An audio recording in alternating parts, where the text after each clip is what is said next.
Hey, thank you for coming on my podcast, Tim. I'm happy to be here. And it's a reputable podcast. Well, the podcast is. I don't know about the host, but I appreciate the compliment. So hopefully you'll get a chance to listen at some point. Although with the amount of work you do, I'm surprised you get much time for anything. You have 3 kids, too. Yeah, I'd say the family is what takes up the lion's share of my time, which is a happy load of responsibility. I have a wonderful wife named Lisa and 3 boys, Henry, Teddy, and Eli. Yeah. And to be able to act in movies and write and direct movies, but also be a dad is as complete a life as I ever imagined I'd possibly have. I feel quite blessed. And don't forget Tucker. Oh, yes, and my dog Tucker. I was noticing in some of my research that you kind of really hit the ground as far as your film career in the early 90s, right? And then it kind of really took a different trajectory once you did the Coen Brothers films. The brothers were at that. But before that, you had been working for at least 10 years regularly in film. But before that, what were you doing? Well, I went to college, so that was 18 to 22, and then I went to grad school until I was 26. Very good. And then in 1990, I started acting, and I mostly did theater. Yeah. But was able to do enough TV and film work to sustain that, and I was pretty much always in a play year-round off-Broadway. And then I started getting more and more movies, but it was indeed really "Oh Brother, Where Art Thou" that put you on the map. Yeah, and turned what I hoped would be a career into a solid career that I reckon now will last a lifetime. How does that feel? It's do you great. Have still perspective on that, and 10 years later. I certainly do have perspective on it, and I feel like I climbed up the lucky tree, and that's what Joel and Ethan have done for a whole host of character actors right now. If you look at their body of work, they gave viable starts to Turturro, Buscemi, right. Phil Hoffman. I think that really the only guy in our group of middle-aged character actors who didn't start out in Coen Brothers films is Paul Giamatti. Yeah. Also, I guess Goodman, although he certainly got a boost to his film career through them. Yeah, and John Goodman's a little bit older. Right. I guess he's Steve's age, but I for some reason I don't throw Goodman in there, but he's certainly an example. Yeah, well, you know more than me. And John Polito, they right. They really handed careers to most of the character actors you see out there who are working regularly in films. It's interesting because as many people as I talk to, especially with actors, I understand the level of competition, and it's an industry that doesn't really rely on smarts all the time. I'm generalizing, but you could be as smart as you want to be. In some cases, as talented, it doesn't mean you're going to get hired or make a film career. One, as you described, that could last for a lifetime. So I understand that how that affects actors, but it's amazing how many I hear say they feel lucky because you work at your craft for many years. Well, statistically, success as an actor is unlikely. It just is. And I can name dozens of off-Broadway theater actors who haven't had that opportunity to show what they can do in film. The way I did in "Oh Brother, Where Art Thou," the way Turturro did in Barton Fink or Miller's Crossing. Who, were they given that opportunity, they would be right up there with the rest of us who are making careers out of as character actors in movies. And so it's not just rhetoric to say you're lucky. It's true. Now, of course, you've got to show up when you get that opportunity, and you've got to succeed with it. But for the most part, those who are offered those opportunities will succeed with them, and they'll go on to have solid careers. As for intelligence and education, I'm a big proponent of both. And I think that where education comes into play is it offers you latitude and longevity. You can just do more if you know more stuff. And it means that you're more elastic as an actor. You become more clever in your choices, you become more discerning, and you're able to nuance in ways that you wouldn't if you didn't have the education or the training. So if you, I don't want to sound all fusty or like a fuddy-duddy, but if you take your education seriously, your career is simply going to last longer. Whatever your career is. Yeah, that's true.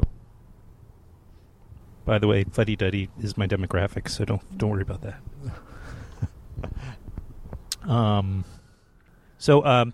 When it comes to things like mannerisms or affecting a dialect or something of that nature, do you rely on your muscle that maybe you've grown from doing theater early on? Let's say, for instance, in this the comedy that you've done, which takes place in the suburbs of Chicago, correct?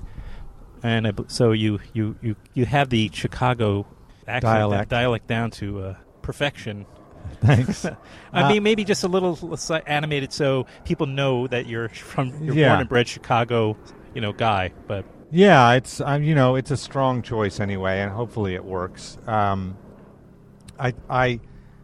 think that the ability to do dialects, and I think this is with all of us who end up playing a whole complement of disparate roles.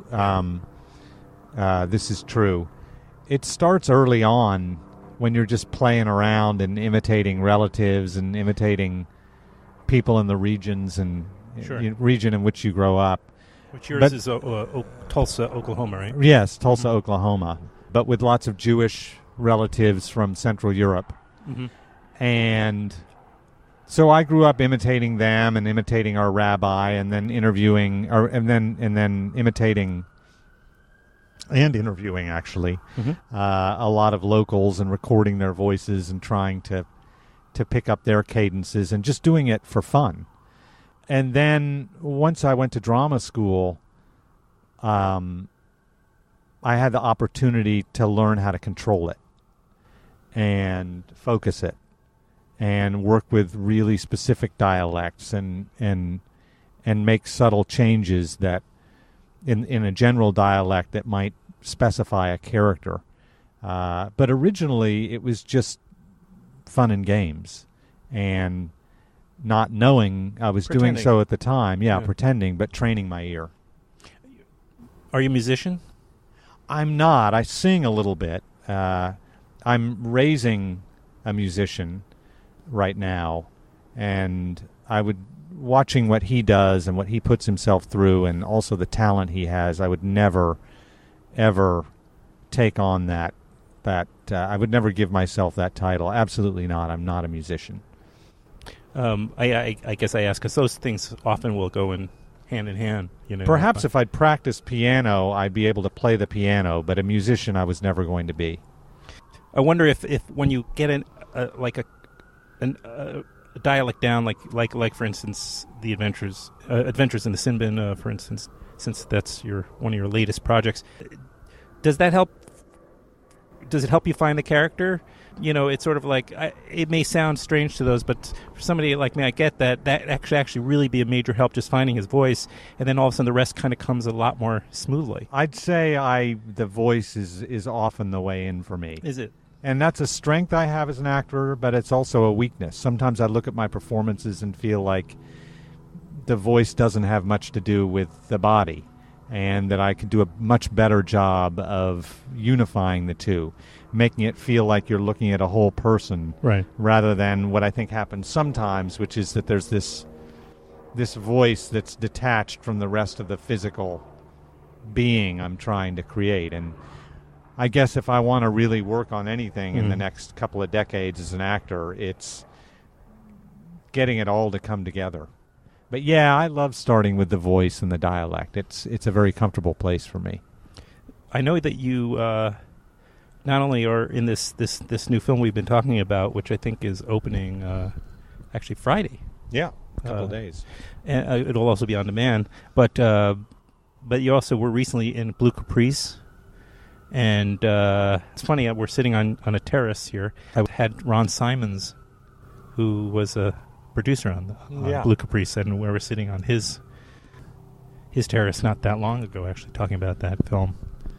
Yeah, I'm very proud to be a part of that movie. I think the director, Alexander Morse, and the two lead actors, Daquan Richmond and Isaiah Washington, really came together to make a great 2 hours of cinema. It's an uncompromising, unsentimental, incredibly truthful work of art. And I have a nice little role in it, along with Joey Lauren Adams, a friend of mine. But we're very much supporting players in what's absolutely Alexander Morse, the director's movie, with these two great performances from the two African-American leads. It's a terrifying film because, you really see how someone who we kind of know in these very sort of tabloidish ways, we don't really most people don't know or get an inside window to how somebody ends up like that as a mass murderer. And here we actually do. It's like, here I understand now. I have even possibly some compassion for, well, at least certainly the younger character. That's terrifying. That's frightening to have that kind of... Yeah, in a weird way, it brings to mind this image from this other filmmaker with whom I've worked several times, named Finn Taylor, who talks about tone in a movie when you're really going for something delicate, which Blue Caprice weirdly does, even though the subject matter is anything but delicate. It's quite savage. It's almost as if you're trying to keep a feather aloft in the air with your breath. And Alexander Morse, the director, accomplishes that, and you get this incredibly nuanced understanding of how the DC snipers came into being and what they were all about. And yes, in particular, the relationship between this boy and this surrogate father who finds him in the Caribbean and turns him into a cold-blooded killer.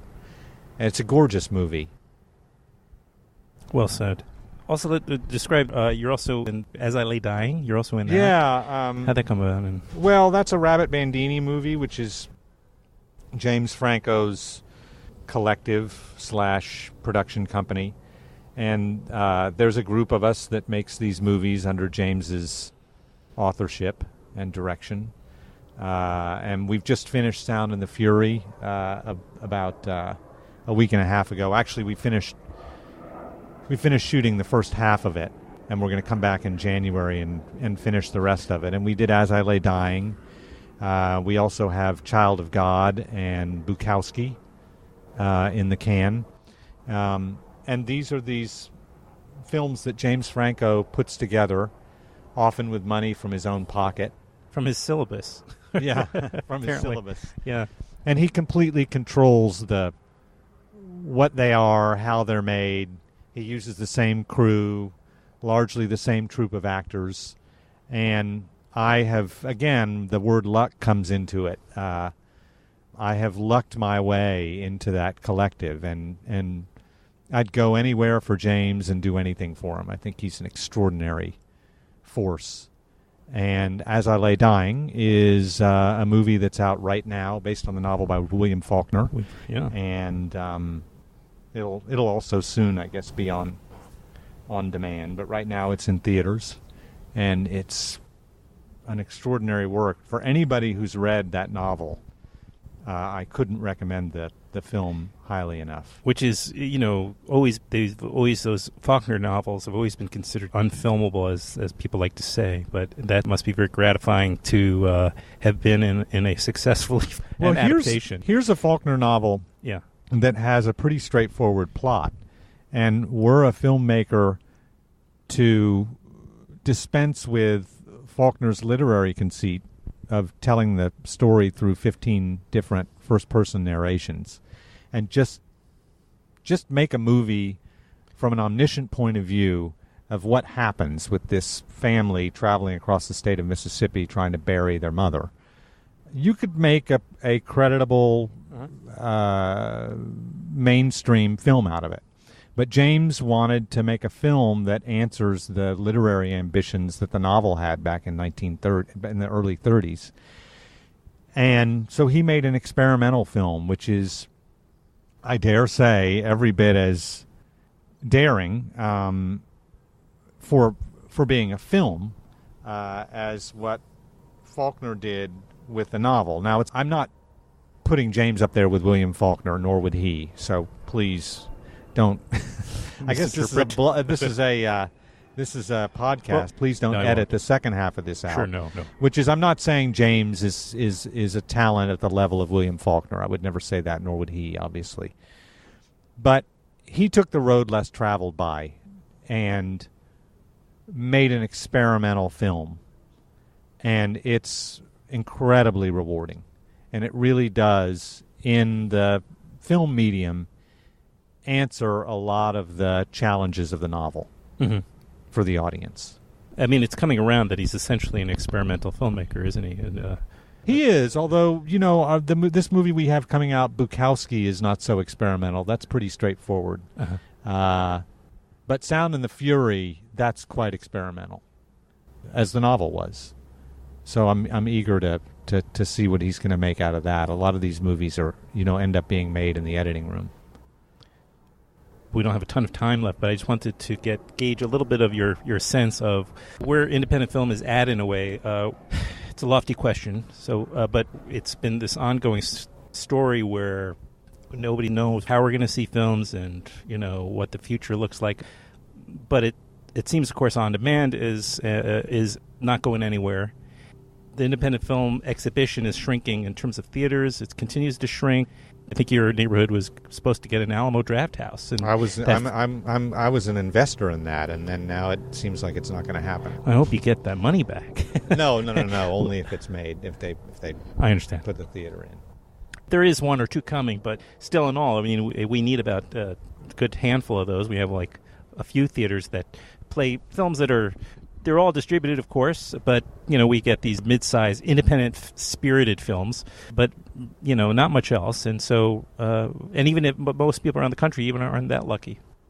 And you're in a lot of those films. I am, and I'm going to devote the rest of my life to those sorts of movies. That's why you're on here. I ended up on a TV show a couple of years ago, and I now know that I don't want to do that. And so the answer for me is going to be to continue to go from movie to movie if I get my way, and if the movies still want me, and it'll probably be these sorts of movies, and I'm very happy about that. Look, I think that there will always be an appetite for going out and seeing a movie on a big screen in a dark room full of strangers with great sound, and no home movie theater system is ever going to be a substitute for that. Now, does that mean that the ancillary market of VOD is a fruitless one? No, quite the contrary. There's a huge appetite for that as well. But I don't think it's going to kill the appetite for going to movie theaters. And places like the Alamo Draft House and what Tim League is doing with that company and that sort of exhibition is to make going to the movies like what going to live theater used to be. It's a party.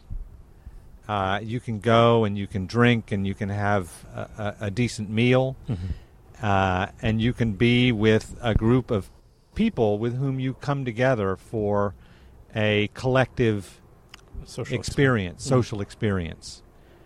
And Tim is really smart because he's making exhibition special, and more special than sitting at home with 5.1 sound that you had somebody put in for your big screen TV. I mean, if you're lucky. I mean, right. People are watching it on their iPhones, so I'm all for that, because all that does is to make real exhibition more special. the contrast. Yeah.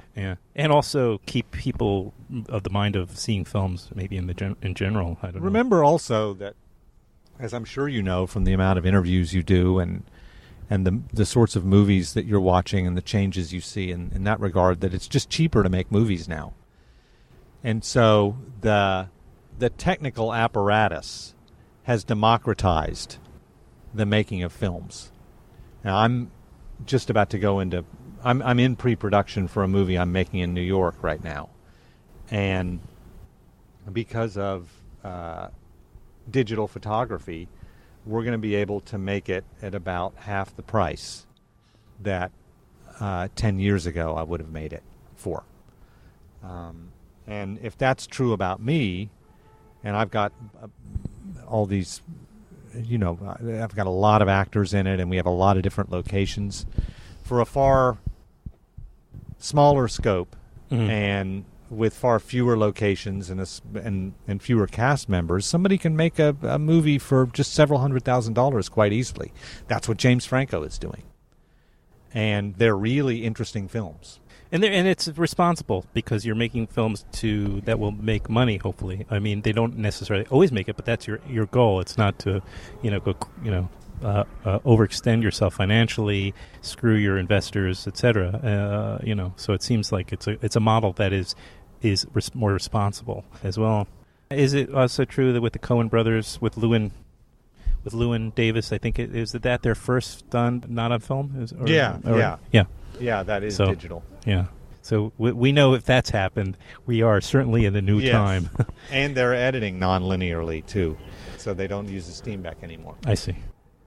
Well, thank you very much for spending some time here, and it's very helpful, too, with the kinds of shows I'm doing, to have someone on who's so ubiquitous in the independent film world. So thanks. You bet. Well, I hope I see you again. Me too. Thanks, right. Tim.